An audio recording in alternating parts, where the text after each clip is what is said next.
ขวัญขวายริเริ่มในสิ่งสร้างสรรค์เบิกฟ้าปีใหม่ให้สุขสดใสทุกวันเชิญมาพบกันเพื่อร่วมสร้างสรรค์ความดี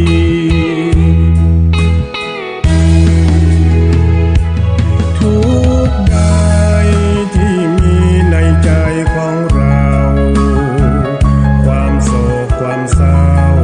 ที่คอยเผาใจนานปีจงมาลายหายสูญ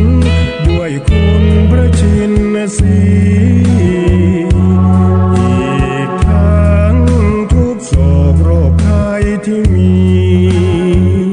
อย่าได้ราวีตลอดปีและตลอดไปสวดมนต์ข้ามปีสร้างบารมีข้ามพศอย่าได้รีรอมาเสริมต่อสร้างสุขทางใจสมเป็นชาวพุทธบริสุทธิ์สะอาดสดใสเชิญพากันไปไหว้พระสวดมนต์ข้ามปี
สดใส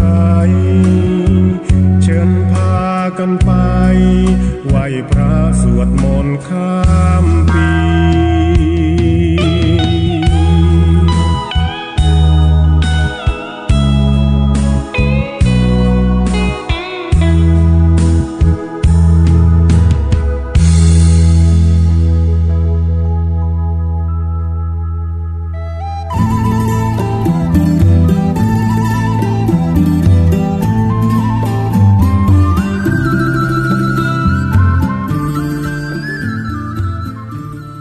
ขอนอบน้อมเอากุณพระแก้วเจ้าดังสามประการอันมีพระพุทธพระธรรมพระสงฆ์กุณพ่อกุณแม่กุณครูบาอาจารย์กุณศีลธรรมกรรมฐานจงมาปกห่มรักษาครูบาอาจารย์พระเจ้าพระสงฆ์ทุกรูปปกห่มรักษาป่อออกแม่ออกศรัทธาตั้นสาธุชนคนดีผู้สนใจใฝ่ในธรรมทุกท่านขอถวายความเคารพแสดงความนับถือพระมหาเถระพระเถรานุเถระเจ้าคณะพระสังฆาธิการครูบาอาจารย์เจ้าที่เปิดวิทยุฟังอยู่ที่วัดที่ว่าเวลานี้ขอความสุขความเจริญในธรรมความผาสุกดังใจความสบายดังกาย จงได้บังเกิดแก่ญาติโยมทั้งหลายทุกคนทุกท่านข ขออนุโมทนากับสถานีวิทยุทุกคลื่นทุกที่ทุกแห่งผู้อำนวยการดีเจเจ้าหน้าที่ฝ่ายรายการฝ่ายเทคนิคที่ได้เกาะสัญญาณเชื่อมสัญญาณนำรายการนี้ไปสู่ผู้ฟังทางบ้านบ่ว่าไกลว่าใกล้ขออนุโมทนาญาติโยมฟังตังลำปางเมืองน่านเมืองแป่เวียงป่าเป้าเมืองฝางเมืองลีตัวเมืองเจียงใหม่ทั่วทุกพื้นที่ก็ขออนุโมทนาที่ติดตามรับฟังกันได้เวลาแล้วเนอได้เวลาแล้วตึงเวลาแล้วได้เวลาสำหรับการรับฟังธรรมะอันเป็นสาระประโยชน์ทางด้านพระพุทธศาสนาไผที่ยังบ่ลุกเตื้อก็เกียมตัวลุกมาได้แล้วเนอะเกียมตัวลุกมาได้แล้วหลับลุกเจ้ากินผักดังป่ายหลับลุกควายกินผักดังเก้าลุกเจ้าได้หลายลุกควายได้น้อยหลับลุกเจ้าเป็นเจ้าตั้งหลายหลับลุกควายปาเฮือลูกหลานเป็นหนี้เป็นค่าเนอตื่นมาเหียเนอลุกมาเหียเนอลุกเนอลุกเนอลุกลุกลุกลุกลุกตื่นตื่นตื่นตื่นตื่นตื่นได้แล้วลุกได้แล้วญาติโยมท่านทั้งหลายลุกเจ้าตื่นตัวเจ้าบัวกับอาหันเยื่องนานาพังพร้อมลุกควายบอดตันหนตางกีดก้อมก้าตัวบอดต้อมปูนอายจุงเก่งเข้าไว้อย่าไปฮื้อขวายต่อหน้าสบายจำไว้เนอเจ้าจำไว้เนอเจ้าอรุณสวัสดิ์ธรรมสวัสดีสวัสดียามเจ้าศรัทธาญาติโยมท่านผู้ฟังทั้งหลายยินดีต้อนรับเข้าสู่รุ่งอรุณวันใหม่ปะกันเจ้านี้เป็นเจ้าของวันพุธที่25เดือนธันวาคมพุทธศักราช2567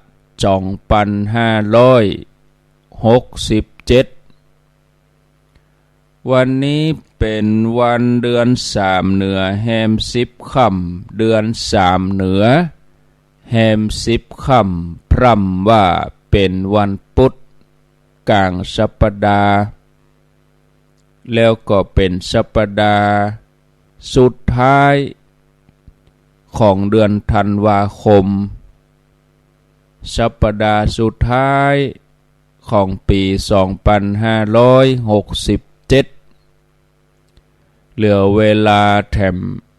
5วันปี2567ก็จะจากเฮาไปโอ้เผลอกำเดียวบดายก็จะผ่านไปแถม1 ปีแล้วศรัทธาญาติโยมท่านสาธุชนท่านผู้ฟังทั้งหลายบุคคลบ่ควรคำนึงถึงสิ่งที่ล่วงไปบ่ควรมุ่งหวังสิ่งที่ยังมาบ่ถึงสิ่งใดที่ล่วงไปแล้วสิ่งนั้นก็เป็นอันจะละไปสิ่งใดที่ยังมาบ่ถึงสิ่งนั้นก็เป็นอันที่ว่ายังมาบ่ถึง ญาติโยมท่านผู้ฟังอดีตที่ล่วงไปแล้วบ่ว่าจะเป็นเรื่องดีก็ตามเรื่องให้ก็ตามสิ่งที่ได้ทำลงไปตั้งกายว่าจาใจเฮาสามารถย้อนอดีตกลับคืนมาได้สิ่งที่ล่วงไปก็จะต้องผ่านเลยไปเหมือนสายน้ำที่ไหลไปบ่มีวันกลับเหมือนชีวิตที่ย่างก้าวไปสู่ความเสื่อมสลายไปทุกวินาทีจนอนาคตที่ยังมาบ่ถึงเฮาก็บ่ควรที่จะหวังนักเกินไปบ่ว่าจะเป็นเรื่องลาภยศสรรเสริญสุขการที่ประกอบคุณงามความดีสั่งสมบุญบารมีอยู่ตลอดนั้นจะเป็นเครื่องบ่งชี้ว่าเฮาจะมีอนาคตเป็นจะใดถ้าเฮาประกอบคุณงามความดีเฮาก็จะมีเครื่องชี้ว่าอนาคตสดใสชีวิตจะไปสู่ความสมบูรณ์ในทางพระพุทธศาสนาเปิ้นถึงฮือเฮาอยู่กับปัจจุบันการมีชีวิตอยู่กับปัจจุบันองค์พระสัมมาสัมพุทธเจ้าฮือเฮาดำเนินชีวิตอยู่ด้วยความบ่ประมาทบ่ปล่อยใจเลื่อนลอยไปกับอดีตที่ผ่านไปบ่คำนึงถึงอนาคตที่ยังมาบ่ถึงบางทีเหมือนว่าจะสดใสแต่ก็ให้ทำปัจจุบันให้ดีที่สุดโดยการสร้างคุณงามความดีสร้างบารมีจะได้มีที่เปิ้งที่ระลึกพระแก้วเจ้าทั้งสามประการพระรัตนตรัยเป็นที่เปิ้งที่ระลึกของเฮาเหมือนในสมัยที่องค์พระสัมมาสัมพุทธเจ้าพระองค์ปลงอายุสังขารคือประกาศให้เหล่าสาวกทั้งหลายได้รู้ว่าแถม4 เดือนต่อไปตั้งหน้าตถาคตจะดับขันธ์ปรินิพพานไผที่ยังปฏิบัติเข้าบ่ถึงธรรมยังบ่ได้เป็นพระอรหันต์ก็ให้เห่งทำความเพียรอย่าประมาทแต่ยังมีภิกษุผู้เป็นปุถุชนจำนวนบ่น้อยที่เมาติดตามพระองค์ไปทุกหนทุกแห่งเพื่อจะดูเพื่อจะพอพระพุทธเจ้าเท่านั้นเพื่อจะชื่นชมโดยที่บ่ได้ทำความเพียรอย่างเพียงเพราะว่าได้หันพระองค์ถือเป็นทัศนานุตริยะส่วนพระอรหันต์ขีณาสพเจ้าทั้งหลายต่างตนก็ต่างบังเกิดธรรมสังเวชว่าแม้แต่องค์พระสัมมาสัมพุทธเจ้าสมบูรณ์ด้วยลักษณะมหาบุรุษครบถ้วนสุดท้ายก็ถูกความเสื่อมถูกความชราครอบงำมีภิกษุรูปหนึ่งชื่อว่าธรรมารามภิกษุรูปนี้ท่านได้ฟังโอวาทของพระศาสดาแล้วหูตัวว่ายังเป็นผู้มีกิเลสอยู่ก็บ่ประมาทในชีวิตมุ่ง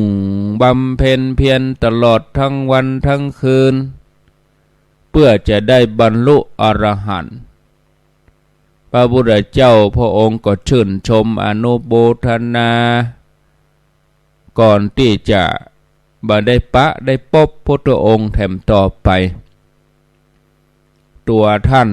ธรรมารามท่านก็ปลีกวิเวกไปปฏิบัติตามลำพัง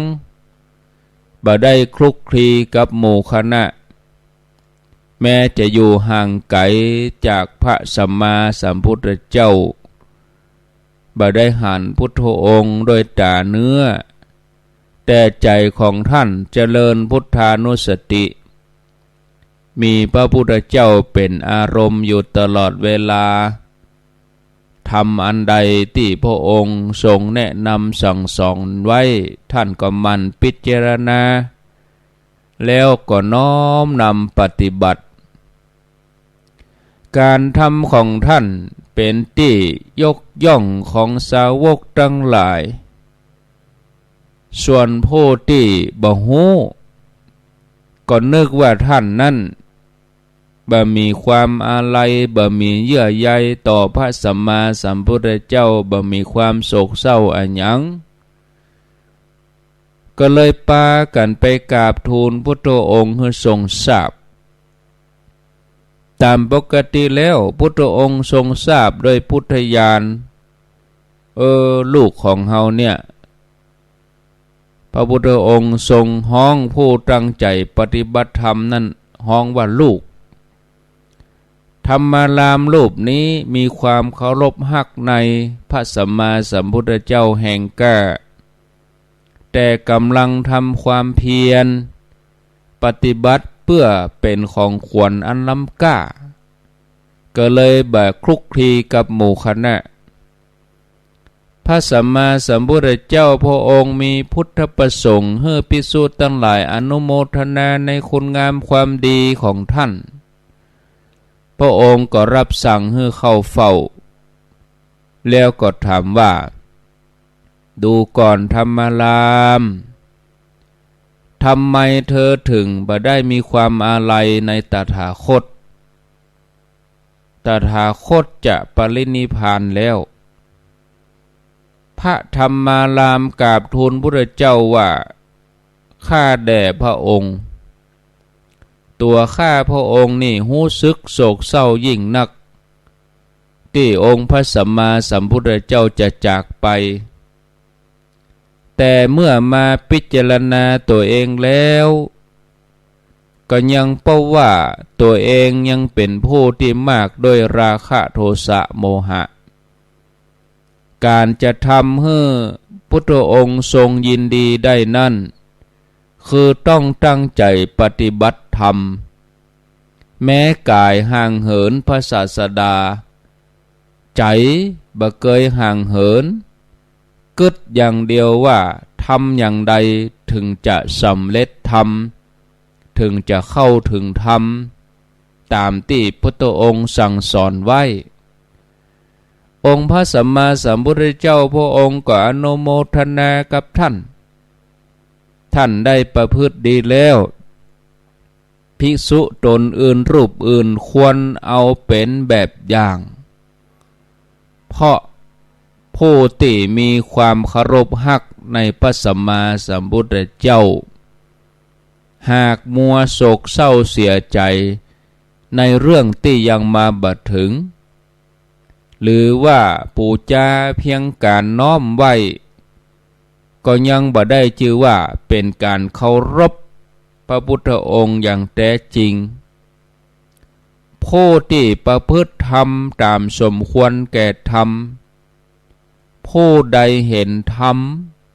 ผู้นั่นเห็นเราตถาคตการปฏิบัติปูจาถือว่าเป็นสิ่งที่สูงสุดสุดยอดในการปูจาพระสัมมาสัมพุทธเจ้าพุทธองค์ทรงสอนให้หมู่เฮามีชีวิตอยู่กับปัจจุบันคือทำปัจจุบันให้ดีที่สุดแล้วบ่ต้องไปกึดถึงอนาคตว่าจะเป็นอย่างใดกึดอย่างเดียวว่าทำอย่างใดถึงจะหลุดพ้นจากกิเลสอาสวะทำอย่างใดถึงจะเข้าถึงธรรมะหมดกิเลสบ่ต้องปิกมาเวียนว่ายตายเกิดแล้วการที่จะบรรลุธรรมได้นั้นก็จะต้องรู้จักปลดปล่อยวางในเรื่องราวที่เป็นอดีตและอนาคตเอาใจจดจ่ออยู่กับปัจจุบัน ฮือนักที่สุดพิจารณาตามหลักอริยสัจสี่แล้วก็ตัดความยินดีในกายทั้งหลายอันนี้คือหนทางของพระอริยเจ้าที่เปิ่นฮ้องว่าอริยมรรคหนทางของพระอริยเจ้าที่จะเกิดขึ้นได้นั่นจะต้องปล่อยวางสิ่งทั้งหลายใจนั่นจะเกิดความเบื่อหน่ายคลายกำนัดคลายความยึดมั่นถือมั่นเมื่อคลายความยึดมั่นถือมั่นจิตก็หลุดพ้นจากความนึกคิดทั้งหลายจากสิ่งที่เป็นเครื่องพันธนาการของชีวิตเมื่อหลุดพ้นแล้วเข้าสู่ธรรมานุปัสสนาสติปัฏฐานคือดวงปฐมแห่งมรรคองค์พระสัมมาสัมพุทธเจ้าพระองค์สอนตามหลักสติปัฏฐานเฮ่อหันกายในกายพิจารณาตามหลักไตรลักษณ์เกิดขึ้นตั้งอยู่ดับไปละได้วางได้ปล่อยได้กายเมื่อพ้นจากไตรลักษณ์ที่ยึดไว้นั้นกายถ้าว่าพิจารณาลักษณะความบะเที่ยงเป็นทุกข์เป็นอนัตตาบะใจตัวตนพิจารณาไปหันความเปลี่ยนแปลงเมื่อใจหยุดนิ่งแล้วเฮาก็จะเปรียบเทียบได้ชัดเจนด้วยตัวเองว่ากายของเฮานี้เป็นสิ่งที่บ่เที่ยงแท้แน่นอนเมื่อหันความบ่เที่ยงแท้ของสังขารกายเฮานี้เฮาก็จะปล่อยวางได้เป็นอนิจจังทุกขังอนัตตาฉะนั้นญาติโยมทั้งหลายการมีชีวิตอยู่กับปัจจุบันแล้วก็รู้จักปล่อยวางพิจารณาหันกายในกายเวทนาในเวทนาหันจิตในจิตหันธรรมในธรรมคือหันด้วยความถูกต้องพิจารณาหันโทษของการเวียนว่ายตายเกิดบ่ว่าจะกายนั้นตกอยู่ในภพใดกามภพรูปภพอรูปภพสุดท้ายก็จะต้องเสื่อมสลายเนี่ยศรัทธาญาติโยมควรให้โอกาสตัวเองผ่านไปจะ1 ปีแล้วญาติโยมเหลือเวลาแถม5 วันเฮาใจเวลาไปแล้ว360 วันนะครั้งแถม5 วันปีหนึ่งนี่มี365 วันเฮาใจเวลาไปแล้ว360 วันเนอะญาติโยมเนอะ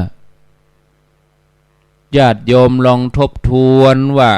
1 ปีมันบ่ใจเหมือนเฮาใจเงิน365 บาทใจวันละบาทละบาทละบาทเบเดนี่เสี่ยงไป360 บาทเหลือแหม5 บาทหมด1 ปี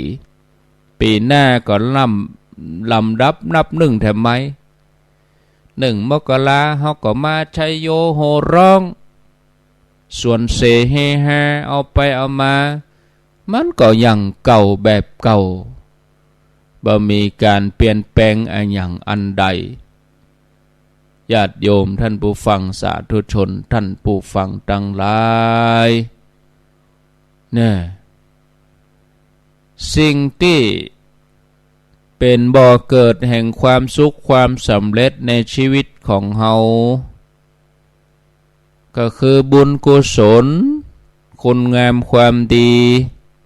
ที่เฮาทำไว้ดีแล้ว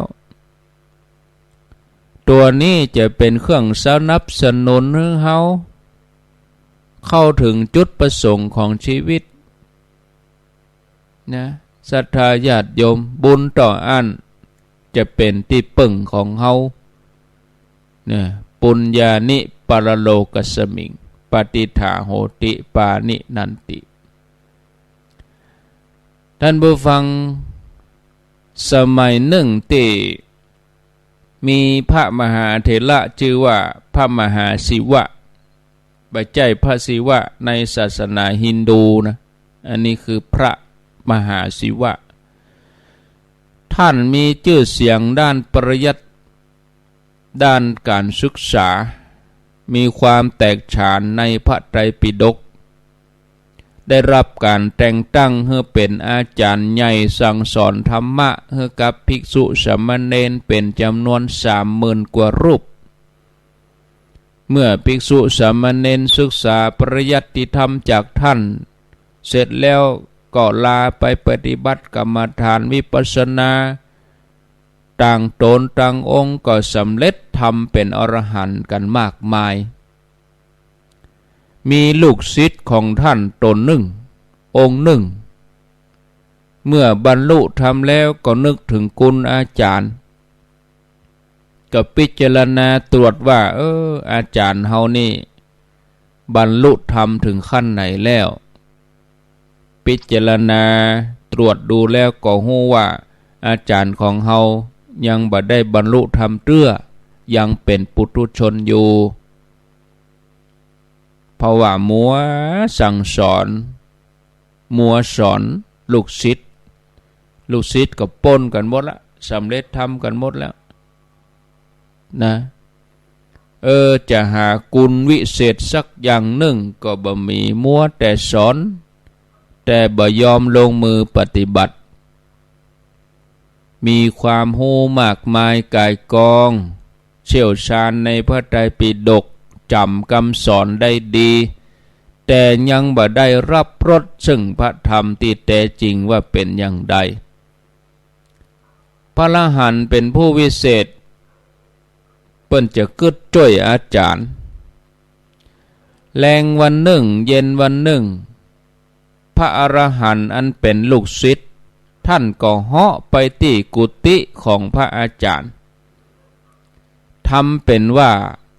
จะไปขอเฮียนอนุโมทนากถาอาจารย์ก็จำลูกศิษย์บ่ได้เนื่องจากว่าลูกศิษย์มีนักเป็นพันเป็นหมื่นแต่ละรุ่นจบไปอาจารย์ก็ปฏิเสธว่าตัวเฮามีเวลาว่างแทบบ่มีต้องไปสอนลูกศิษย์ไปสอนพระไตรปิฎกต้องไปห้ำไปเฮียนเพิ่มเติมแถมอย่างหนึ่งก็ต้องไปสอนหนังสือลูกศิษย์อันเป็นพระอรหันต์ก็เลยเตือนอาจารย์ว่าท่านอาจารย์ผู้ว่างเปล่าอย่าทำตนเป็นผู้ว่างเปล่าท่านบ่ฮู้ตัวหรือว่าคณะที่ท่านเนี่ยเป็นผู้ประมาทอยู่ตัวของท่านเสมือนแผ่นกระดานสำหรับเมื่อคนทั้งหลายเดินข้ามไปท่านเป็นที่เปิ้งแก่คนอื่นก็จริง แต่ท่านบ่สามารถเป็นที่เปิ้งแก่ตัวเองได้แล้วจะมีประโยชน์อะไรอย่างท่านได้แต่สอนคนอื่นบ่ได้สอนตัวเองแม้ท่านจะแตกฉานในพระไตรปิฎกแต่ถ้าบ่ได้นำความรู้ที่ศึกษามาปฏิบัติท่านก็บ่ได้พ้นจากอบายภูมินี้แน่นอนเมื่อพระอรหันต์เตือนสติให้อาจารย์ได้สำนึกแล้วก็เหาะปิกไปต่อหน้าอาจารย์พระอาจารย์เถระเกิดว่าตัวเองเป็นผู้ทรงไตรปิฎกสอนให้ผู้อื่นบรรลุธรรมมากมาย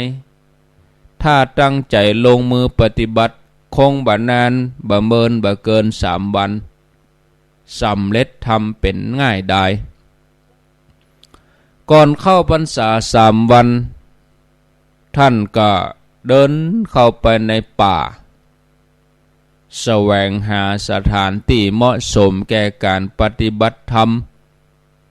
ปัดกวาดสถานที่นั้นให้น่าอยู่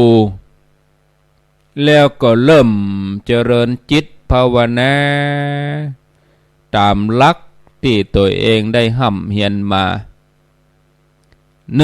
วันผ่านไปใจก็บ่สงบเพราะว่าตัวเองสอนหนังสือสอนลูกศิษย์วันนี้บ่ได้สอนหนังสือบ่ได้สอนลูกศิษย์จิตคิดกังวล2 วันผ่านไปก็ยังใจบ่มั่นเตื้อใจบ่นิ่มเตื้อ3 วันผ่านไปเวลาล่วงเลยอย่างรวดเร็วอย่างบัดเดี๋ยวเนี่ย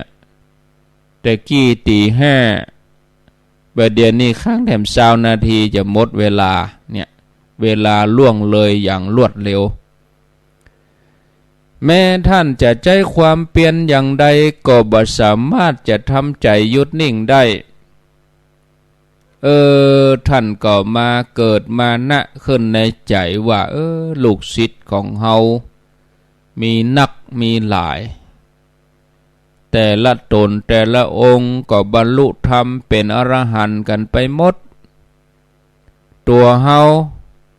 เป็นถึงอาจารย์ใหญ่ของเขาเป็นถึงครูของเขาเนี่ยอย่างเฮาทำบ่ได้เอาตั้งใจเอาแถมท่านก็อธิษฐานเปาะสละบ่สอนบ่ยังเตื้อกับอธิษฐานเข้าวัสาอยู่ในป่าหั่นเลยทำสมาธิเจริญภาวนาตลอดทั้งวันทั้งคืนเวลาผ่านไป1 เดือนก็ได้2 เดือนก็ได้จนจบออกพรรษาครบไตรมาส3 เดือนออกวาสาแล้วก็ยังบ่บรรลุธรรมอะหยังใจก็ยังบ่นิ่งพอท่านก็เพิ่มความเพียรมีวิริยะอุตสาหะบำเพ็ญตบะแห่งกล้าอธิษฐานจิตจะบ่นอนจนกว่าจะบรรลุธรรมผ่านไปจาก3 เดือนก็เป็น3 ปีจาก3 ปีก็ล่วงเลยมา30 ปีผ่านไปกลายเป็นนักบวชวัยชราร่างกายล่วงโรยเมื่อหนุ่มนี่ก็แข็งแรงดีผ่าน3 เดือนผ่าน3 ปีผ่าน30 ปีกลายเป็นนักบวชชราก็มาปรารภความเปลี่ยนอย่างอุกกิจคำว่าอุกกิจในที่นี้คือเอาเต็มที่ทำอย่างอุกกิจนะก็ยังบ่บรรลุธรรมอะหยังทำแต่ทำว่าเอาหยังเนาะในคืนหนึ่งท่านก็มาลำพึงลำพันน้อยอกน้อยใจในโจกชะตาตัวเก่ารู้สึกน้อยใจรู้สึกเสียใจจนมาอาจจะกลั้นน้ำตาไว้ได้ท่านก็ให้คร่ำครวญไปมาอย่างน่าสงสารแล้วในขณะนั้นที่ใกล้นั้นก็มีแม่หญิงสาวคนหนึ่งก็มายืนร้องไห้อยู่ท่านก็ถามด้วยความห่วงใยว่าเธอร้องไห้อะหยังหญิงสาวนั่นก็บอกพระเถระบอกว่าตัวเองเนี่ยเป็นเทวดาเป็นเทพธิดาอาศัยอยู่ในป่านี่มาเมินก็มาหันความเปลี่ยนของพระเถระจาก3 วันมาเป็น3 เดือนมาเป็น3 ปีมาถึง30 ปีมาหันท่านปฏิบัติเนี่ยเกิดความเลื่อมใสท่านปรารถนาบรรลุธรรมตัวเทพธิดาอันเฮานี่หันท่านร้องไห้ ก็เลยร้องไห้ตุยเพราะอินดูส่วนหนึ่งก็เพื่อว่าจะได้บรรลุธรรมตุยท่านเทวดานี่ก็นึกว่าพระเถระนี่ร้องไห้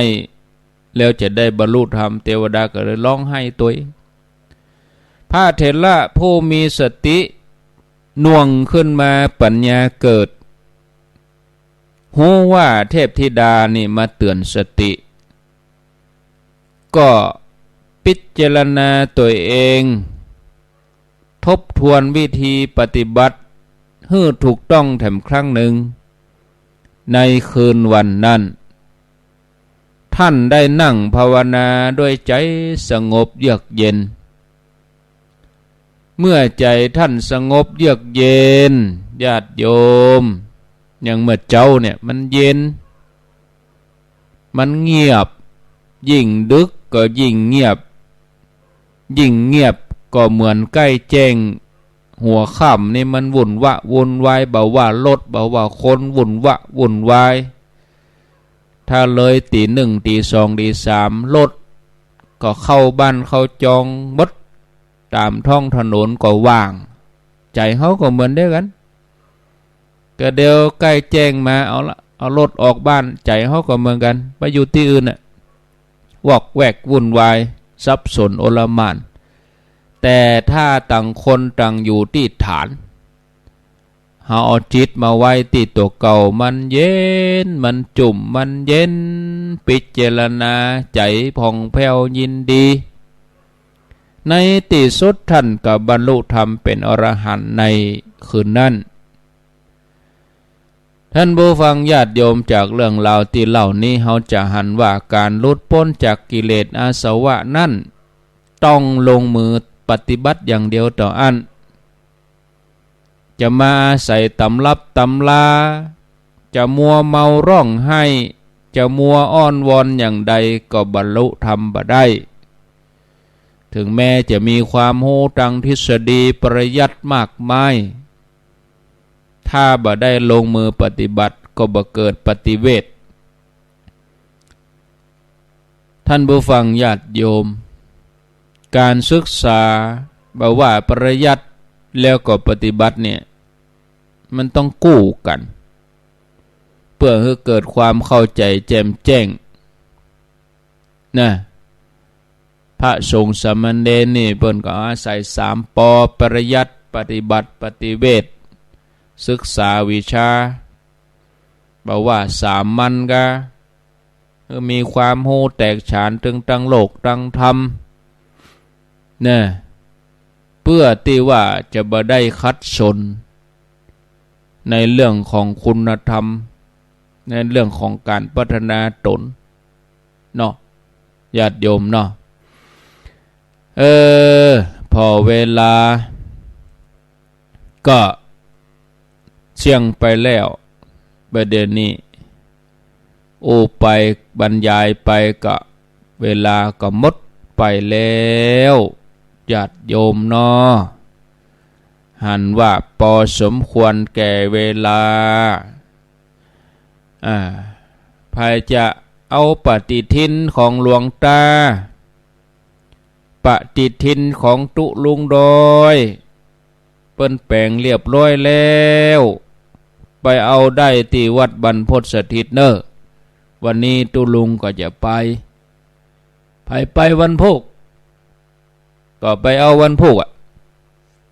ติดต่อสอบถามที่ท่านมหาสมชาติท่านสมชาติชาตปัญโยปฏิทินของตุลุงดอยจอมพอมีพระนักจัดรายการอยู่หันครบหมดกูตนแล้ววันนี้พยาไปตานด้วยกันหัววัดปอยหลวงก็อาจจะไปบ่ครบบางรูปเปิ้นก็จะไปวันพุธแต่อาตมาเขาจะไปวันนี้ออกเดินทางสักบ่ายโมงกำหนดเฮาก็ตานสัก3 โมงเนาะสัก3 โมงถ้าใครจะไปมั่งง่ายก็ตามใจบ่ว่ากันใครจะไปวันพุธก็ได้ บ่ว่ากันแล้วแต่ความสะดวกอาตมาเขาก็นัดกันอู้กันว่าจะไปวันนี้นะเนื่องจากว่าหลายตนใกล้สิ้นปีมามันผูกวันฮือก็ติดธุระตั้งตนตั้งบ่ได้อยู่เนาะแล้วแถมอย่างหนึ่งถ้าเฮาไปวันผูกก็มันจะสูญอันกันเจ้าภาพเปิ้นจะกังวลตั้งใดก็ดีต้อนรับตั้งใดก็ดีอีนะแต่ถ้าเฮาไปวันนี้มันต้อมมีแค่หมู่เฮาได้ได้จ่าได้สนทนาเนาะก็ใครจะไปก็เจริญพรเด้อกี่ข้อตอนแล้วก็ออกไปแต่ถ้าจะไปเอวก็ไปก่อนไปเอวสุสานไตรลักษณ์ที่หลวงพ่อเกษมก็ไปแวะเอวที่พระธาตุลำปางหลวงก็อันนั้นก็ตามใจเนาะเอาความสะดวกสบายแล้วเขาก็ไปถึงหั่นสัก2 โมงป่ายก็ไปอยู่หั่นท่าสักชั่วโมงเนาะ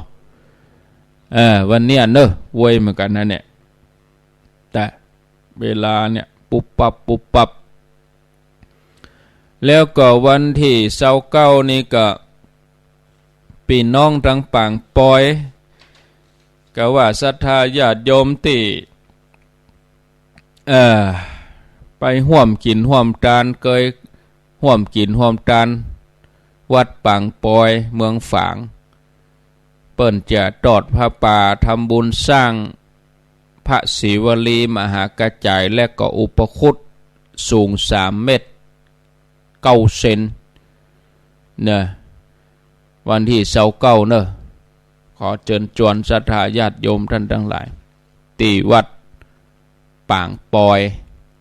เวลา9 โมงก็อาตมาก็ไม่ได้ไปอันนี้จัดเสียดายถ้าว่ามันบ่จวนจำกับงานเข้ากรรมงานอย่างนี้ก็ได้ไปอยู่กะมันโจนกับเข้ากรรมมันพวกก็มีเข้ากรรมไปจนถึงสิ้นปีก็เข้ากรรมที่ยางคามโดยหล่อนี่เริ่มวันที่28คาบเกี่ยวกันหลายที่วัดโบสถน้ำดิบตำบลน้ำดิบก็เริ่มวันนี้จนถึง30 ธันวายางคามก็28 ธันวานะบึดเมื่อคืนอาตมาต้องเห่งปิกมาไปเทศที่วัดอุโบสถน้ำดิบเข้ากรรมคืนแรกเอาตุลุงยองไปตัววันนี้จะแวบไปที่เปิ้นประชุมก่อนเดี๋ยวสัก9 โมง 10 โมงก็ออกวัดไปละออกวัดไปกับฉันเพลอยู่ร่วมประชุมหั่นเสร็จแล้วก็ไปลำปางปิกมาถึงวัดส่งน้ำอาบน้ำก็อย่าไปเตะเข้ากรรมปิกมาก็ถ้าจะดึกวันนี้วันพุธก็ไปเข้ากรรมแทมเนาะยาววันพุธนี่ยาวจนถึงปุ่น30ปุ่นนะกะเนาะ31ปุ่นเนี่ยได้มาอยู่วัดกับวันที่2 วันวันที่1ก็เปิ้นจะพุทธาภิเษกไข่ตาพระเจ้าเบิกเนตรวันที่1สืบชะตาที่วัดยางคามเมื่อคืนวันที่1ก็พุทธาภิเษกเบิกเนตรเนาะที่วัดยางคามวันที่1เมื่อคืนจนถึงฮอดวันที่2มาเจ้าก็องค์จะได้ไปนอนยางคามบุญวันที่1ที่2ญาติโยมอยู่ใกล้อยู่หิมก็ขอเจริญพรเด้อไปใส่บาตรกูเจ้าฟังธรรมกูค่ำคืนวันที่28ท่านพระครูสถาพรพัฒนรังสีคืนวันที่29ท่านพระครูวรธรรมนาถวัดหนองเหียงคืนวันที่30ท่านพระครูกัลยาณปราโมทย์คืนวันที่31ก็อาตมาภาพได้ไปเทศรวดสวดมนต์ข้ามปีอยู่หั่นจนถึงเจ้าวันที่1แล้วก็วันที่2การที่วัดก็มีเนาะศรัทธากำลังพัฒนาป่าช้าแปลงห้องน้ำพัฒนาป่าช้าจะเข้ากรรมวันที่10 11 12 มกรา ตีปักตังเจริญนี่นะอ้าวงานข่าวสารงานบุญจบไปนะก็เอาเตอีก่อนเนาะเอาเตอีก่อนไผมีอย่างจะอู้วันนี้ปั่นเวลาเฮ้อวันโภคจะติดต่อหลวงตาหลวงปู่พระครูปฏิภาณนำมาทินให้หลวงปู่เข้า2 ชั่วโมงวันโภคนะอาตมาติดธุระวันโภควันพัดขอเมตตาหลวงปู่เข้ารายการตี 5ถึงเวลา7 โมงเนาะวันพุกนี่เอาไผจะอู้จะวันนี้ก็บ่ได้เข้ารายการแถมมอนเด้อภาคกลางวันนะบ่ายโมงไปลำปาง3 โมงก็ยังอยู่ลำปางปุ่นเข้ารายการถ้าจะบัดตันดีบ่ดีก็เอาที่หั่นถ่ายทอดกับบุฮู้เนาะถึง5 โมงแลงนะได้เมื่อคืนบึดนี่ก็ท่านมาหาถ้าเปิ้นสะดวกเปิ้นคงจะเข้าตามปกติของเปิ้นวันพุธอาตมาก็ได้เข้ารายการวันพุธต้นเดือนวันพุธต้นเดือนนี่ตรงกับวันที่1พอดีก็ยังคามเปิ้นอยู่เนี่ยวันที่1เนี่ยเปิ้นเบิกเนตรไข่ตาพระเจ้าก็บ่ได้เข้ารายการแท้เหมาะอ่ะ โอ้ศรัทธาญาติโยมงานมันจนกันใครจะโทรก็โทร0998366322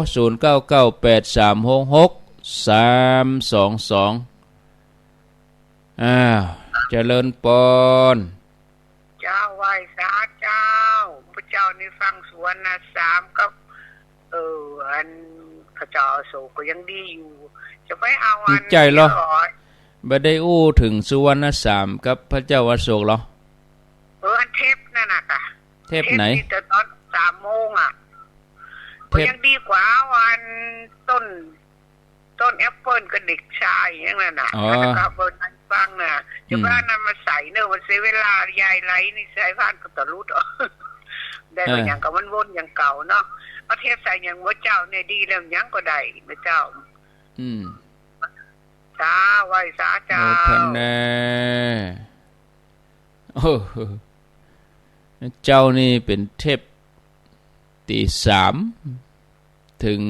ตี 4ถึงตี 5นี่เป็นท่านพระครูสังฆลักษณ์ธนอัตวัดสันต้นทงสมณะ0998366322บางทีเอาตั้งคำถามหรือว่าสร้างประโยคอย่างขึ้นมาเท้าความเห็นหน่อยเรียกโผล่ขึ้นมาเป็นกำอู้เลยนี่จะงงหน่อยนะอย่างจะงงหน่อยเท้าความเห็นหน่อยว่าเทพธรรมะแต่เจ้าก็ม่วนเนอเรื่องพระเจ้าอโศกกับสุวรรณ3ฟังก่อนรายการอีพอจะนึกออกนะไม่น้อยถ้าโผล่ออกมาปุ๊บปั๊บเนี่ยจะงงหน่อยมันเป็นประโยคที่แบบมีต้นมีกลางเจริญพรไหว้สาเจ้าท่านพระครูแม่ฟังอยู่เนอะจากลำปางมันไหลนาน้อยแม่น้อยเจ้าแม่น้อยอุตุดีเจ้าพังตันตะเจ้ามาเจ้าไปเปิดหลวงวันพุกก่อนเนาะเจ้าโมทนาเจ้าลำปางบ้านไร่นาน้อยเจริญพรไหว้สาเจ้าโทษจากจังใดมันลี่หลังพกสแม่กองคำเลยแม่กองคำเมืองลี่ฟังชัดดีเนาะโมทนาเนอไว้ชาเช้าแล้วก็ขออนุญาตแจ้งญาติโยมจังเมืองน่าน4 คำเรดิโอจะได้ฟังกันถึงวันที่29ตัวอันน่ะเนอะเพราะว่าหลัง29ไปนี่เปิ้นจะปิดสถานีเนื่องจากว่าระเบียบของกสทช.เปิ้นให้ยุติออกอากาศถึงวันที่30 ธันวาอันนี้เฉพาะภาคธุรกิจที่ เปิ้นบ่ได้ต่อสัญญาณที่เปิ้นบ่ได้ประมูลอย่างนะก็จะหยุดกันส่วนชุมชนกับสาธารณะนี่ออกต่อไปดูนะแต่ถ้าเป็นธุรกิจนี่ก็จะหายไปหลายสถานีเจริญปนครับมัสการเจ้าจากที่ไหนแม่บัวไข่เจ้ามื้อมากินก๋วยเตี๋ยวเด้อโอ้ก็แน่นอนกะบาโทษสถิปอดโถไปได้ใหญ่มันไปมาตอนหมดสิทธิ์กะหมู่ไปเมื่อไงก็ได้นะกะกินเพื่อปะแม่นการมีธุระมีเนาะใจก็ใครไปเหมือนเดียวนี่เหรอแต่พระอาจารย์นั้นพระอาจารย์สมศักดิ์เขาตู้แปลงลุกมาพอเด้อจัดงามไปตั้งปุ้นก็ยุงตั้งเพ่ยะมันลำบากพระอาจารย์ว่าคนผูกหูพระอาจารย์จะมา